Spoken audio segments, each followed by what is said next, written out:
বাইরে ঘুরতে গেছিলাম, হঠাৎ একটা মেয়ে কোথা থেকে এসে আমাকে বলল, এই যে শুনছেন, আপনাকে অনেক দিন ধরে একটা কথা বলবো ভাবছি। আমি বললাম, কি কথা? আমাকে চেনেন নাকি আপনি? মেয়েটা বলল, অনেক দিন ধরে আপনাকে খেয়াল করি, সত্যি বলতে আপনাকে আমার ভালো লাগে। I love you. Please please please না করবেন না, তাহলে আমি মরে যাব। মেয়েটার মুখে কথাটা শুনে তো আমি অবাক। এত সুন্দর মেয়ে আমাকে আই লাভ ইউ বলেছে। আমার যে চেহারার ভিউ, মনে হয় কোনো মেয়ের গলায় নাইফ ধরেও বলবে না কোনো দিন আই লাভ ইউ। মেয়েরা আই লাভ ইউ বলা তো দূরের কথা, আমাকে পাত্তাও দেয় না, অথচ এই মেয়েটা আমাকে আই লাভ ইউ বলেছে। তাই আমিও সাথে সাথে রাজি হয়ে গেলাম। শুরু হলো আমাদের প্রেম। তখন মেয়েটা আমাকে বলল, ওয়েট, ভিডিওটা শেষ করার আগে আমার অরিজিনাল টিকটক অ্যাকাউন্ট বাইসা বনফায়ার আর ইউজার নেম ইওর জয় অ্যাকাউন্টটাকে ফলো দিয়ে রাখেন।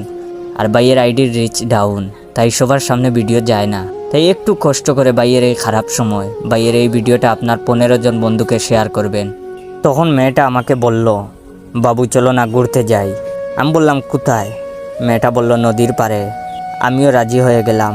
নদীর পাড়ে দুজনে হাত ধরে হাঁটছি। হঠাৎ মেয়েটা বলল, বাবু শুনো, আমি পানিতে নামি, তুমি পিক তুলো, তারপর তুমি নামবা, আমি তুলবো, পরে ফেসবুকে দেব, সবাই দেখবে আমাদের কত ভালোবাসা। আমিও রাজি হলাম। কথা মতো ও পানিতে নামলো, আমি পিক তুললাম, তারপর ও উঠলো। আমি পানিতে নামার আগে ওকে মানি ব্যাগ আর ফোনটা দিয়ে বললাম, রাখো এগুলো, পানিতে নামলে ভিজে যাবে। এই বলে ওকে পিক তুলতে দিয়ে পানিতে নেমেছি। তখন মেয়েটা ডাক দিয়ে বলল, বাবু ডুব দাও, দেখতে ভালো লাগবে।